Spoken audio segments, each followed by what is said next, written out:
সুপ্রিয় শিক্ষার্থী দেখো খেয়াল করো, আজকে আমরা শুরু করব 60 নম্বর পৃষ্ঠা থেকে। তো এখানে দেখো বেশ কিছু যোগাসনের নিয়ম দেওয়া রয়েছে, বেশ কয়েকটা ভঙ্গিমা দেওয়া রয়েছে, এগুলো তোমরা সুন্দর করে রিডিং পড়ে ফেলবে। আমি শুধুমাত্র তোমাদের বক্স থাকবে, যে কাজগুলো থাকবে, যে শখগুলো থাকবে সেগুলো সমাধান করে দিব। তো দেখো এখানে একটা বক্স রয়েছে 61 নম্বর পৃষ্ঠায়। তো চলো এটার কি বলা হয়েছে আমরা একটু পড়ে ফেলি।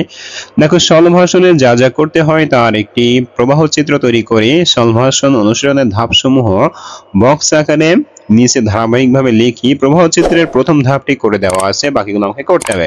দেখো প্রথম ধাপটাই বলা হয়েছে আরামদায়ক শক্ত কোনো সমতল জায়গায় উপর হয়ে শুয়ে পড়তে হবে।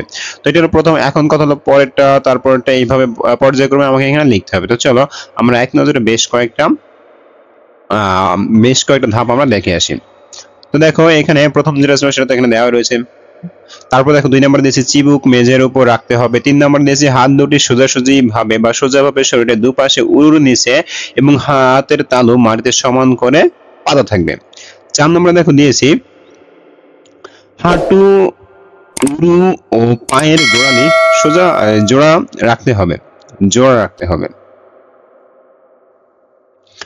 এরপরে দেখো 5 নম্বর দিয়েছি শ্বাস ধীরে ধীরে গ্রহণের সাথে সাথে হাঁটু ভাঁজ না করে উরু ও পা দুটি সোজা রেখে মেঝে থেকে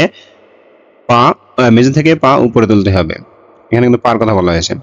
তারপর দেখো এইভাবে 5 থেকে 10 সেকেন্ড থাকতে হবে, শ্বাস প্রশ্বাস স্বাভাবিক হবে। 7 নম্বর দিয়েছি 5 থেকে 10 সেকেন্ড শরীর শিথিল করতে পা দুটি নামিয়ে শবাসনে বিশ্রাম নিতে হবে। 8 নম্বর দিয়েছি আসনটি 4 থেকে 5 বার অনুশীলন করতে হবে।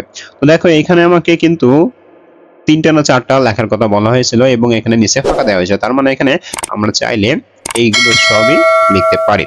আশা করি বুঝতে পেরেছো। এবার চলে আসি এরপরে দেখো বলা হয়েছে সিদ্ধাসন ও শলভাসনের 5টি উপকারী দিক লিখতে হবে। তো এখন সিদ্ধাসন এবং শলভাসন এর 5টি উপকারী দিক আমরা এখন লিখে ফেলি। চলো এটার অ্যান্সার স্ক্রিপ্ট আমরা করে ফেলি। দেখো উত্তর দিয়েছি সিদ্ধাসন ও শলভাসনের 5টি উপকারী দিক লেখা হলো। দেখো প্রথম দিয়েছি সিদ্ধাসনের উপকারিতা। প্রথম দেখো কি বলা হয়েছে শরীর বিশ্রাম পায় এবং মন স্থির থাকে। তারপর দেখো মেরুদণ্ডের নিম্নভাগ আর পেটের ভেতর কার অঙ্গ প্রত্যঙ্গ পেটের ভেতরকার অঙ্গ প্রত্যঙ্গ সতেজ ও সবল হয়। তারপর দেখো 3 নম্বরে দিয়েছি কোমর ও হাঁটুর সন্ধি স্থল সবল হয়। 4 নম্বরে দেখো দিয়েছি উদরময় হৃদরোগ, যক্ষা, ডায়াবেটিস, হাঁপানি প্রভৃতি রোগ দূর হয়। 5 নম্বর দিয়েছি অর্শ রোগে এই আসন অত্যন্ত ফলপ্রদ।